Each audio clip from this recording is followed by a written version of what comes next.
안녕하십니까.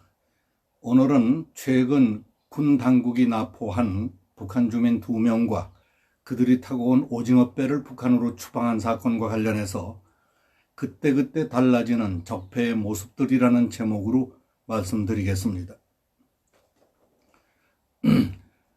동해상에서 우리 군 당국이 납포한 북한 주민 2명을 7일 북한으로 추방한 데 이어서 그들이 타고 온 선박도 8일 오후 북한 측에 인계한 것은 간단치 않은 문제점과 의혹을 낳고 있습니다.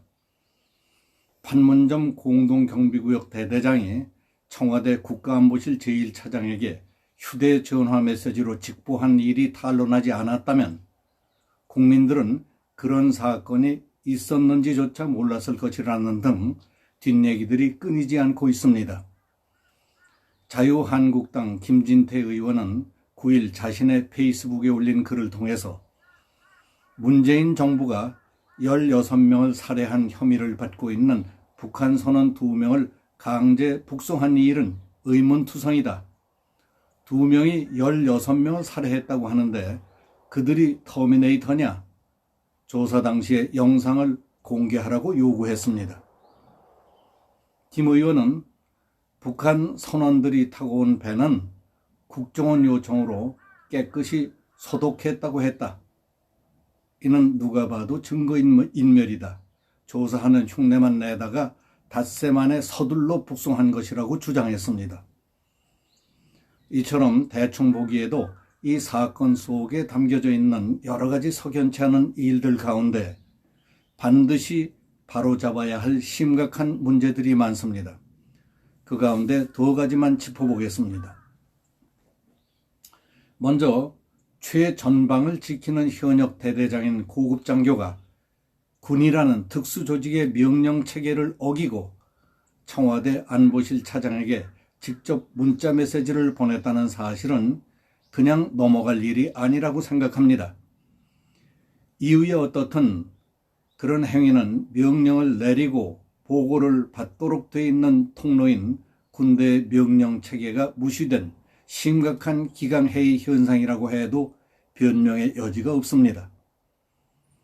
군의 고급 장교로서 더구나 최전방부대 대대장이 명령, 확인, 보고는 가장 중요한 일상 업무일 뿐만 아니라 바로 승패, 생사와 직결되는 것이라는 사실을 몰랐을 리가 없을 겁니다.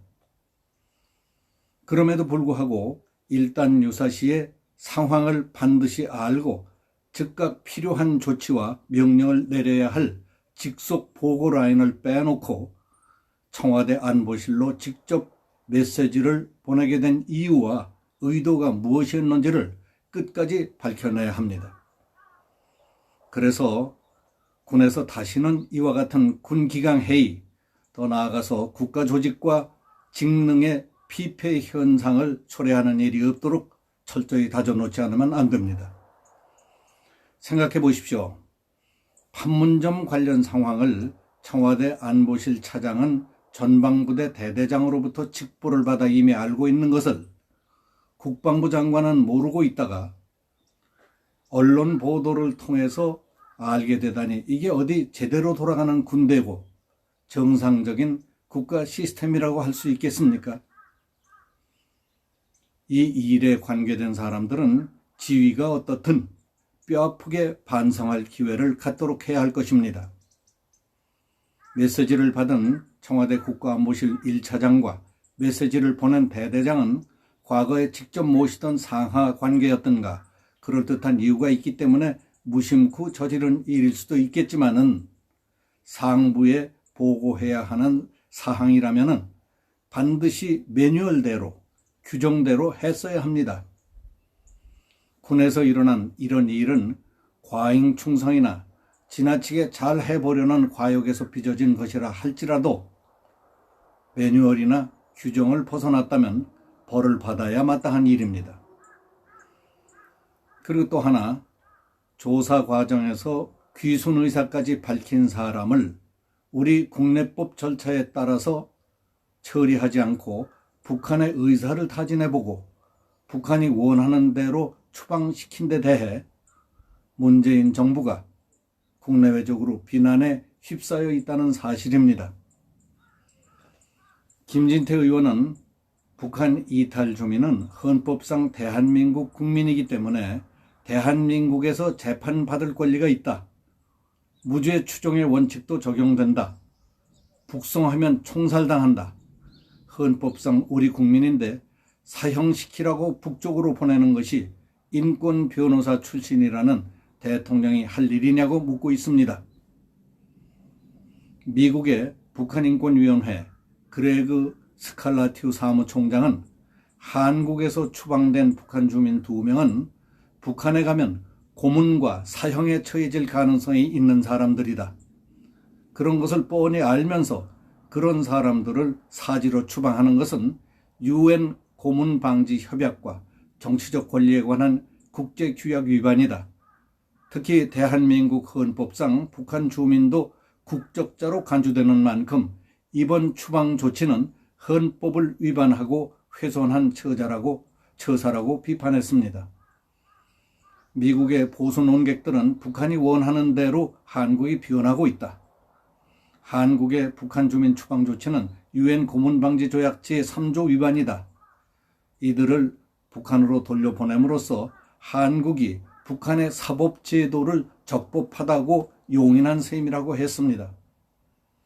국내 일부 신문들은 북한 선원 2명의 추방 이후로 든 동해상 살인사건은 23년 전인 1996년 문재인 대통령이 변호를 맡았던 페스카마호 선상살인사건과 거의 똑같지만 처리 방식은 180도로 달랐다고 보도하고 있습니다. 정부는 16명을 살해한 북한 선원 2명을 흉악범으로 규정해서 귀순 의사를 밝혔음에도 불구하고 조사를 시작한 지 사흘 만에 강제 북송했지만은 1966년 당시 문재인 변호인은 11명을 죽인 페스카마호의 조선족 선원 6명을 끝까지 변호하고 노무현 정부 때에는 감형까지 해주었던 사실을 지적했습니다. 문 대통령은 2011년 인터뷰에서 페스카마호 15호 사건의 가해자들도 동포로서 따뜻하게 품어줘야 하고 지금도 그 생각에는 변함이 없다고 말했습니다. 그러나 이번에는 귀순 의사를 밝힌 북녘 동포들을 따뜻하게 품어주기는커녕 조사에 착수한 지 사흘밖에 안 됐는데 죽음의 땅인 북한으로 쫓아냈습니다. 그러자 한국자유민주정치회의는 8일 기자회견에서 페스카마호 살인마들을 끝까지 변호해서 24년째 우리 국민의 세금을 축내게 한 당사자가 문재인 대통령이라면서 살인 북송의 음모를 밝혀내야 한다고 주장하고 있습니다.